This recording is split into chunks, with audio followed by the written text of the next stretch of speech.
care, I'ma be a trillionaire like. Welcome to the I Love Recruiting podcast with your host, Adam Roach.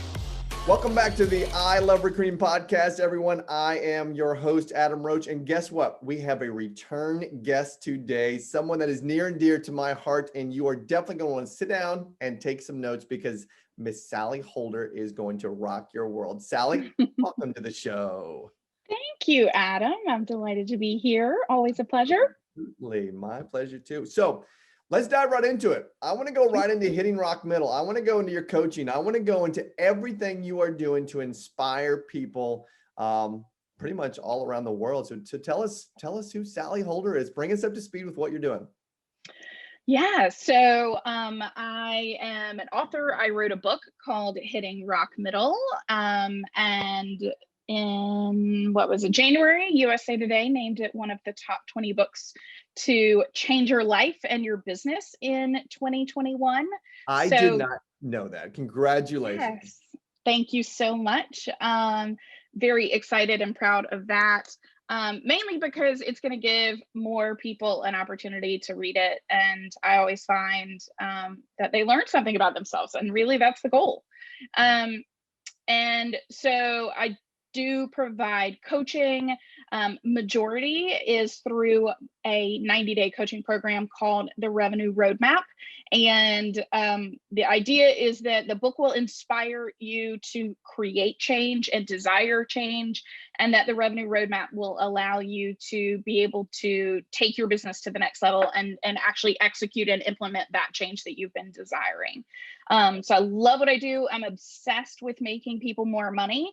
And making their business easier as well. You know, I think that over my years of coaching entrepreneurs, I have learned that there is a misnomer that it has to be hard, it has to be miserable, and in order to achieve a very high level of success, both monetarily and, in your impact. And I just don't agree with that. So I want to help people be able to do both without being miserable.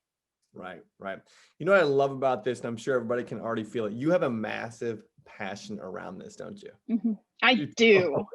I am obsessed. Like I said, I really am. I mean, I study it all the time. I'm just constantly in, new books, new podcasts, just gathering new information for, to be able to share with people on how to make business better and easier. Mm-hmm. And so I want to pause where we are right now, and I want to share with everybody. So we've known each other, can you believe, almost 10 years? That is crazy to me. 10 years. And to give everybody a little context, Sallie and I were neighbors in South Carolina, in Mount Pleasant, and just a dynamic individual from the very moment that I met you. I knew you were an amazing person. So I want you to share with everybody, where did this passion come from? Where did this stem from? Where did all this come from? Because again, this is who you are, and this is how I've always known you to be. So where do you think it stemmed from? I think that it's just innate in who I am. I'd always been sort of someone that was interested in achieving and, being that kind of type A overachiever. I think that I took that for a very long time and followed what I call kind of the societal model of success, and went and put it into the corporate world. And I, checked every external box, right? All of the things that are allegedly going to drive fulfillment. Got a law degree, went to Vanderbilt, practiced labor and employment law with one of the largest law firms in the country, and then hated it. And so, I didn't want to live that way forever. And I thought that there had to be a better way. And so once I, tapped into what I call my internal vision for success, internally, who I fundamentally am. I think that part of myself had gotten really dulled out and drowned out because, I had to sort of put on a mask every day and pretend like I wasn't who I was, that I wasn't this entrepreneur. And I lost that for a long time. And so right now, when I get to be as authentically myself as possible, and, I get to be excited, and then I want to share that with other people and say, you don't have to fit into a box. You don't have to be, a certain way. You need to be authentically yourself. If that's passionate, great. If it is more, reserved, that is great too, right? We don't need to all be cookie cutter versions of someone else that you see that's achieving. You need to be you, and that will allow you to achieve the greatest version of your potential possible. Love that. So all of our listeners right now, I'm sure there's some people out there that are listening that have this mask on, this proverbial mask that you spoke of, right? And maybe they haven't seen or felt or understood their internal vision yet. So what would you say to a listener right now that maybe has their mask on? What would you say to help them take that mask off and really see their true self? What would you say? How'd you do it? So one of the things that I really learned is that, we knew, or most people I find knew at a very young age who they were, right? And they, had a certain, penchant to do some things, right? So I kind of lean back on the fact that I believe it was a 7-year-old, 8-year-old. My mom still tells the story about the fact that we had moved into a beach house on Isle of Palms. She had taken the furniture and put it on the road, and I had decided that there was an opportunity there to sell it. And so my twin sister and I had actually gotten on the side of the road and started selling the furniture that she was going to get rid of at age 7 and 8. And we did. And then from there, we had the lemonade stand, etc. And so instead of following that organic nature, right, who I was just built to be and put on this earth to be, I started listening to what everybody else said I should be. And so one of my number one tips for people is to go back to who you authentically were, right? Before the world told you who you should be. Think through what came naturally to you. Think through the things that, you fundamentally always said, maybe as a child, you wanted to get to or wanted to be or desired to have, and that you sort of put away for a while, believing that that would be something that you would only get to do only when, right? I'll do this when I have achieved success or after. And what I would argue is that was the road you were meant to be on all along. Because when you are doing that thing versus holding off and creating like a delayed sense of happiness, then, you're just that, right? You're losing your happiness along the way, along the journey. Instead, oftentimes I'll just have my clients write out on just a notebook piece of paper, answering some questions like, when you were a child, what did you love? What were some of the things some of the limiting beliefs around that, right? Did people maybe, very often, especially for entrepreneurs and creatives, they are especially told you cannot have this until you do that, right? You cannot have, the ability to sell your art and paint and love what you do until you've made a living, right? Then you can go and do the fun stuff. And I just don't believe any of that's true. When you can take off the mask, you can connect back to who you were originally. Then you can be able to utilize some of those organic, natural talents out in the world. And that's what we need more people doing. I think that there are a lot of pissed off people on social media because they see other people doing that, right? They see other people who are getting to live, right, their passion and their truth. And instead of realizing that if they're angry and frustrated and they're trying to take it out on someone else, that really that stems from a lack of happiness themselves, of, they got to turn inward and think, well, why am I wanting to, be mad at the other person because of what they're able to achieve? It oftentimes stems from the limiting belief or the lack of belief in themselves that they can have and do the same. And Mm, so, what I'm always saying is if you feel any of those feelings, it really stems from likely a limiting belief that that vision is impossible for you. And it's simply not. It is mm, mm. bullshit. That's okay. Yeah. Yes, I it agree. is. I definitely agree with you. I Love Recruiting podcast listeners, listen up. My man Frank Mitten in Atlanta, Georgia is doing something absolutely amazing. He's taking his time, his resources, and actually his money to help local kids stay in shape. Here's what he says. He says schools are closed and these kids want to stay in shape for next year's sports. So what is Frank and his trainers doing? They are paying for the kids' gym membership. They're paying for the training time and they're paying for all of the equipment. The kids call themselves the 138 Power Team and Frank needs our help. He's doing a fundraiser right now for popcorn for these kids. So listen to what Frank has to say and go support him. Hello everyone, my name is Frank, and I would like for everyone to help these young athletes who are part of the 138 Power Team with their fundraiser. If you would like to help and enjoy some delicious popcorn, go to poppinpopcornonline.com. Click shop, and the seller ID is 761951. Thank you. You know what I had as you were just speaking there. It's the mask, right? That not only the proverbial mask that then we have to put on because of society or our parents or whatever it may be. That then as we become these we'll just call ourselves adults, right?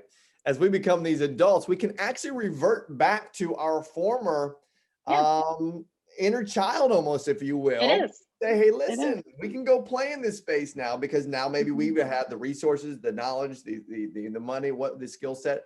What would you say to someone though? And this is a simple question. I'm sure you come up with this, get this all the time. I just don't have enough money. I just Oh my can't. gosh. I Right? just, Sally, I want to take this mask off. I just can't afford to. What would you say to someone like that? There are always going to be two things that every single entrepreneur uses as an excuse, which Mhm, is I don't have the time or the money. Those are mhm, the number, fundamentally, that's what every person comes down to.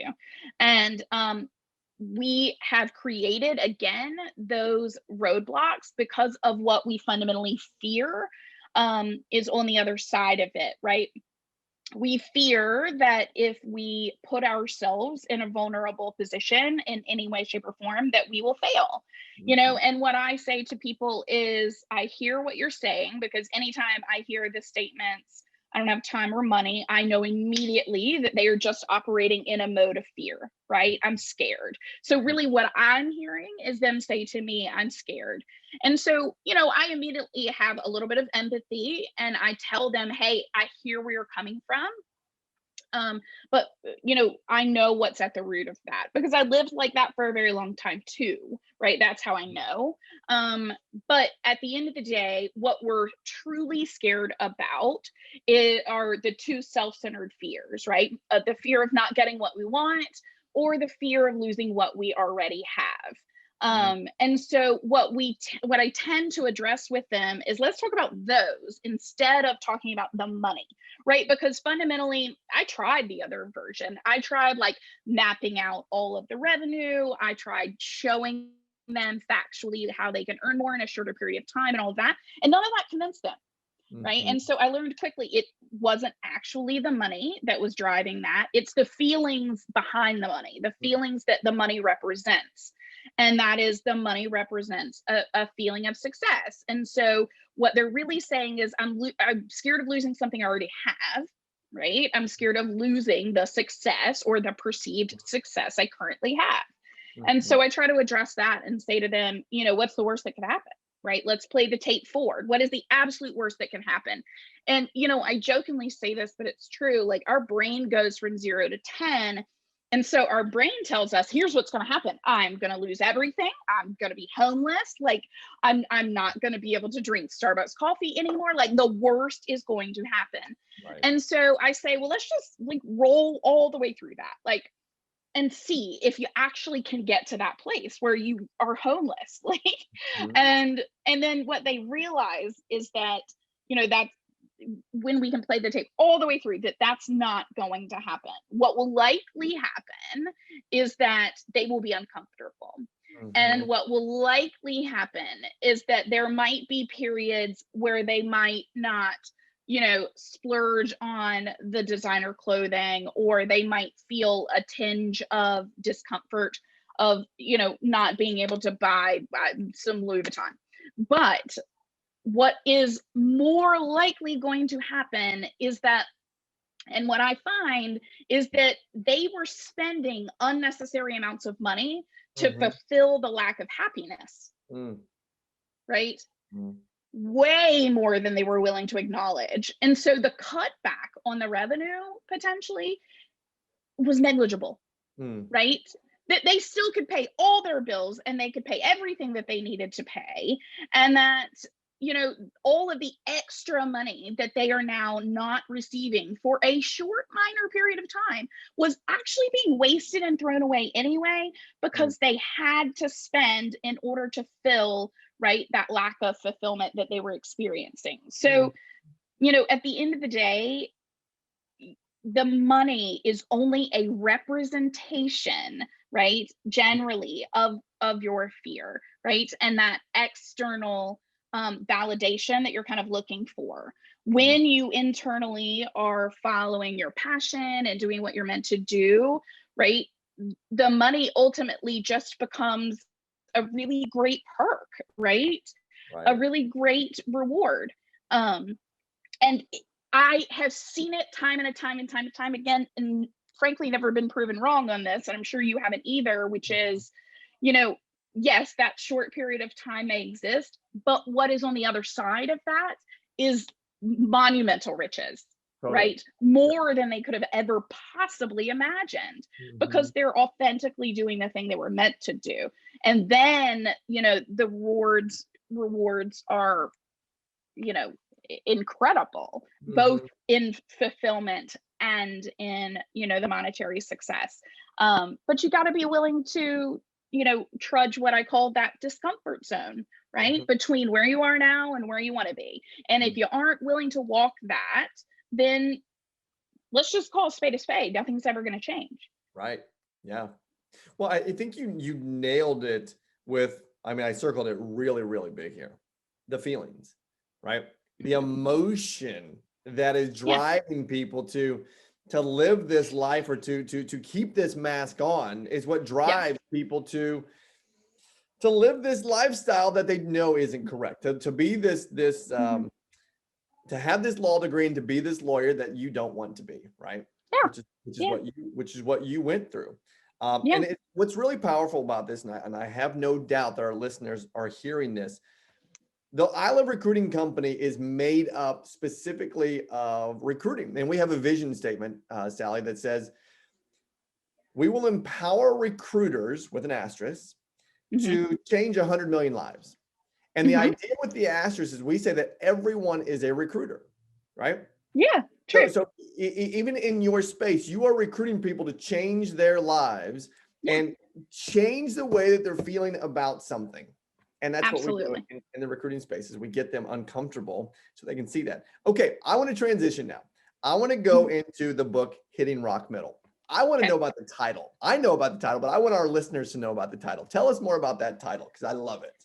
Yeah. So, I just thought very long and hard about this middle space that exists oftentimes in our career, right? Where people get trapped. And that middle space is often not talked about, right? We talk a great deal about rock bottom and the fact that, that's dangerous, and that, people ought to get out of that space. Everybody agrees with that. And then we talk a lot about, right, the pinnacle of success and put that on a pedestal. But there's not a lot of, discussion around the person who is trapped in a six-figure paycheck, right? No one feels sorry for that person and says, I hate my life. And yet we have thousands upon thousands, if not millions, of people trapped in that middle ground every day. And what I would argue is that we're losing their potential every day, right? We're losing the gifts that they were put on this earth to give us because we had not given language to that middle space. And so I really wanted to give terminology and language to it, because what I found, statistically speaking, is that if there is a term for it, people will talk about it more often. And so I wanted to give kind of shorthand language to the idea that it's okay to be miserable in that space. It's okay to talk about it. It's okay to want to change from that place, because I think it is even more dangerous than rock bottom. And hear me out on this. It is because at least at rock bottom, people are coming to get you, right? The rest of your family, friends, etc., are like, let's get everything out on the table. Let's change stuff. But at rock middle, what I find so dangerous and trapping is the fact that no one wants you to change. In fact, most people are discouraging you from changing. And here's a really good example. I'm coaching 2 teachers who are actually transitioning into becoming leadership coaches and talking specifically about the idea of resilience in leadership. And their families, their friends, their spouses are all looking at the fact that they are 8 and 9 years away from being able to gain a pension from teaching. Now, both of them are principals, and so my work with them is about, yes, the development of their program, but also simultaneously the ability to talk to their family and get them on board with the creation of the change. Right. And but every single day they're having to fight the resistance that everyone else is throwing at them, saying, why would you do this? It's so silly that you would leave. Don't step away from that. And that's what rock middle is about. It's having to face everyone saying this is the most ridiculous idea ever. And I'm sure that as a recruiter, much like my situation, that you're facing that all the time. Right? Sure. You're encouraging people to change, and the rest of their friends and family are saying, this is insane. Why leave your job practicing law to go sell real estate? That seems asinine. And so, that's why I wanted to create this terminology and write the book, is so that more people could say, I know that it seems ridiculous, but this, rock middle is a real place. Yeah. And if you can explain it to your family that it comes with a lack of fulfillment, and that on the other side of it, and only creating change from that place will lead to fulfillment and happiness, then I think that we can help a lot of people. And you guys do that by recruiting. I do it by coaching, right? And like Adam said, it's all just, we choose a different vehicle to use, Right. but we're all getting them to the same endpoint. Love it. Okay. Transition. Tell me about your coaching. So what are you doing in your coaching space? How are people transitioning from their rock middle to now their new rock high, right? Because we got to get to a new rock high, breaking through that ceiling. Walk us through what is that format? How can people, I want to know how people can get involved, because I want to help people get involved. And I want changing, right? I want to help people change their lives. So tell us what your coaching program looks like. Yeah. So I've really identified kind of 3 major areas that people need to address. One is that there is this fundamental resistance to creating goals. I think you and I have sat and talked about this for years, and how we can change that, because we know that that is absolutely one of the key steps. And so I've created a self-directed course called the Goal Getting or Goal Getter course for people to be able to do that. And I love that. It comes with a workbook and video content that I'm giving them to do, to be able to develop their goals, get back in touch with who they are and where they really want to go. Because I think that we are having this epidemic too of, setting lower goals, right? Goals that are too low. We're not willing to dream as big as maybe we once were. I don't know if we ever did, but I can speak to now saying that I feel like people are being so cautious because they don't want to put themselves out on social media. They don't want to say that they want to go for these massive goals. They're trying to be conservative. And so I'm trying to get them to break out of that and learn how to not only set these goals, but really achieve them. And so I walk them through the process that I use to set up and achieve every goal that I've ever had. Cool. And then The second piece of the puzzle is what I call the confidence creator. I have I talk about this a lot in the book, but the idea that success can only be achieved when we have a deep belief in ourselves, right? It is the deep belief in what we do, instead of, right, only believing when we sell it, right? Only believing when the other person on the other end says yes. Instead, it has to be this rock solid foundation upon which every other level and every other tactic that you acquire along the way is added upon, right?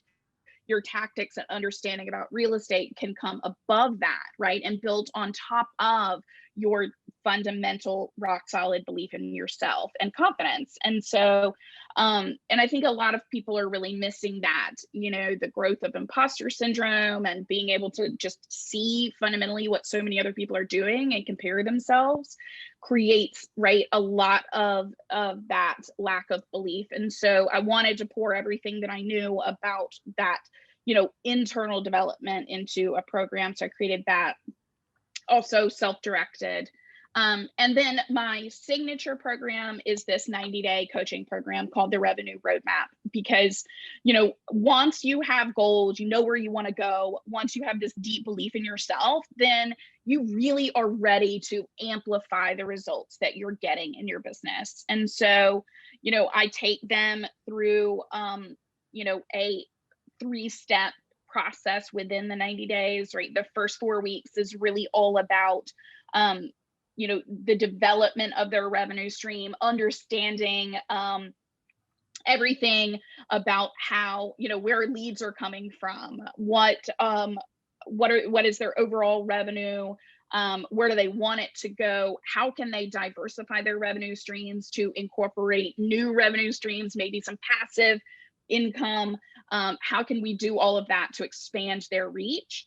And then in the second 4 weeks, we really work on customer acquisition. We talk a ton about understanding their niche, understanding, the customer that they are attempting to serve, how we can pull them to the customer to them like a moth to a flame with the use of the correct messaging to do that. So I give them all of the formulas and the format to do that. And then the last part is, okay, now let's launch this, right? If it's a new revenue stream, or if it's just simply the, tweaking that we've done along the way of your current revenue stream and your approach, let's launch it out into the public, see how it goes. Because, success isn't about necessarily always having to have a new product or project. It's about the development of your processes. And so, we do that a great deal in the program, and finally want to get you putting it out there into the marketplace so that this is just a well-oiled machine of revenue, kind of that comes around, depending on each person, every month, every quarter, every 6 months. And it's a lot of fun. I want to sign up.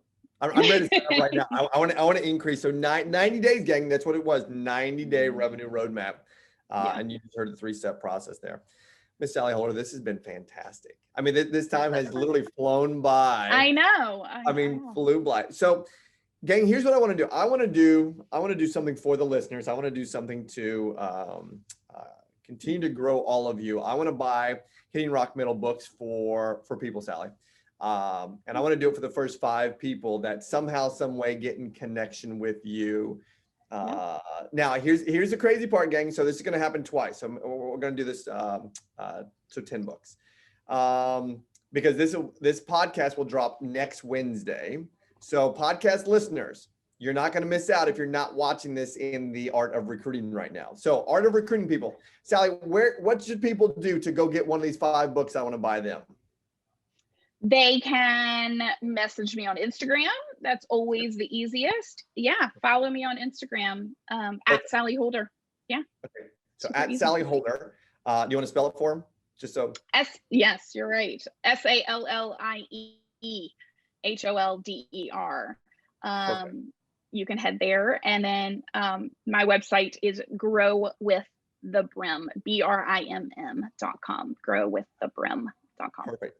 Okay, so go to her go to Sally's Instagram right now and DM her and just say free book, and she'll let me know, and I will pay for those, and we'll get that going. Now, the people that are listening to the podcast a week from now, Sally, should they do the exact same thing? Go follow you on Instagram. Y'all got to follow her first of all. Don't just DM her and get the free book. Go follow her and then get the free book. Sally, make sure that checks and balances there, please. I know what they'll do. I will. Someone is already messaging me, so get on it quickly. Excellent. I know. Okay, so same thing. I Love Recruiting listeners, go to Sallie Holder Instagram, follow her, DM her, and say free book, and I'll get those books. She'll get those books out to you, and then she'll just bill me. Yay, fun. Okay, good. Sallie, thank you for your time. This has been amazing. I know our listeners have really loved this, and I've loved it. And come back to Charleston, please. She moved away. She needs to come back now. Come back, please. Tell the family I said hi, and we'll have you back on. Thank you. Sounds good. Thank you. Everybody, my name is Adam Roach. I have been your host here, and this was with Sallie Holder. See you. Bye.